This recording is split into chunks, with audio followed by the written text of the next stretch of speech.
பசியாயிருந்தேன் உணவளித்தாய், பிணியில் மடிந்தேன் குணமளித்தாய்.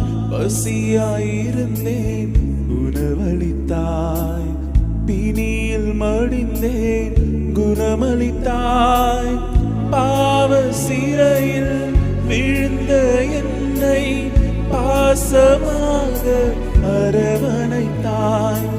என் தேவன் அன்பு என் தெய்வமே, என்னாலும் மறவாத என் தஞ்சமே.